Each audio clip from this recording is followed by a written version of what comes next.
त्वमेव त्वमेव बन्धु च सखा त्वमेव त्वमेव विद्या द्रविणं त्वमेव त्वमेव सर्वं मम देव देव।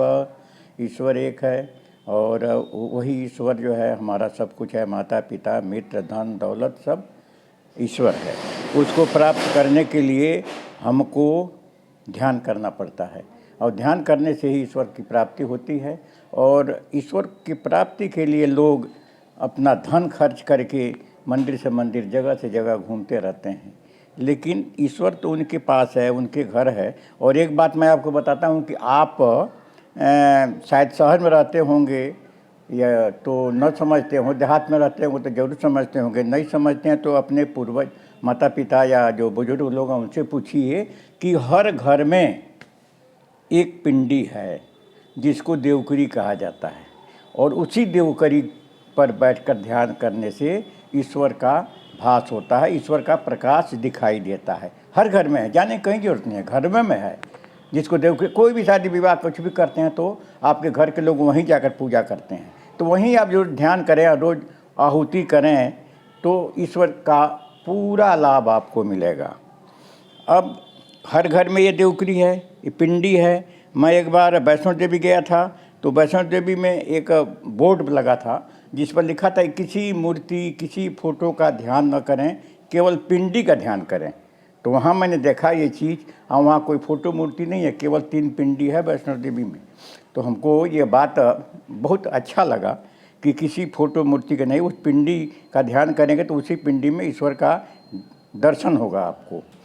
तो ये जो हमारे पूर्वज थे अपने घर में एक देवकरी बना दिए, पिंडी बना दीजिए और पूजा करने के लिए। उसके बाद से थोड़ा आप आगे जाएंगे तो गांव के पूरब उन्होंने ब्रह्म जी का स्थान बनाया, और ब्रह्म जी के स्थान पर क्या लगाया, पीपल का पेड़। और थोड़ा सा गांव के पश्चिम जो उन्होंने काली माई का स्थान बनाया, उसमें क्या लगाया, नीम का पेड़। क्यों लगाया नीम और पीपल का पेड़?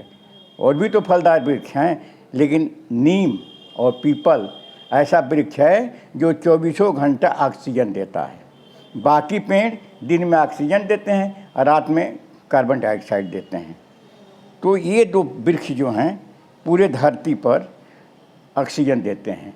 तो हम ब्रह्म बाबा की पूजा करेंगे, जाएंगे 10 मिनट 5 मिनट बैठेंगे तो पूजा तो होबे करेगा, हमको ऑक्सीजन मिलेगा।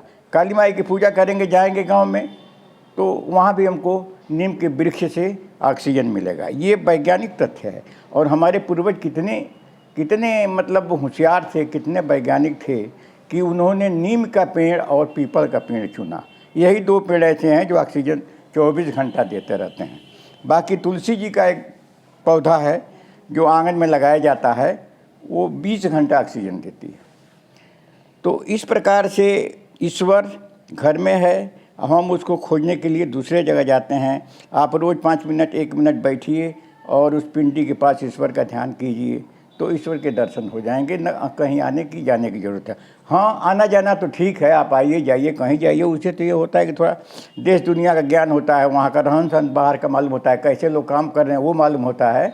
तो वो तो जाना आना ठीक है, हर आदमी को पर्यटन करना चाहिए, जाना चाहिए, घूमना चाहिए। लेकिन ईश्वर तो घर पे है, उसको ढूंढने के लिए बाहर जाना बहुत होशियारी नहीं है। आप वो अलग की बात है कि आपका जो विचार है उसको तो मैं बदल नहीं सकता या मैं दबाव नहीं दे सकता, लेकिन इतना मैं निवेदन करूंगा कि आप घर में बैठकर ईश्वर का ध्यान करें और वहीं से ईश्वर का दर्शन होगा। अभी हमारे पास कई जगह से फ़ोन आता है कि वो सुबह वाला हम जो ध्यान का मुद्रा दिखाए हैं तो उस पर लोगों ने कहा था कि ये अच्छा लगा हमको, और ईश्वर का दर्शन केवल ध्यान से होगा। एक ही ईश्वर है, उसके लिए भटकने की आवश्यकता नहीं है। मैं नहीं कह रहा हूँ, ये तो बड़े वेद पुराण में भी लिखा हुआ है, पहले से लिखा हुआ है, उसी बात को मैं कह रहा हूँ। तो मेरा निवेदन यही है कि आप कम से कम 1 मिनट सुबह और शाम ईश्वर का ध्यान करें और उससे ईश्वर का दर्शन होगा और आपका स्वास्थ्य भी ठीक होगा, उम्र भी बढ़ेगा। धन्यवाद।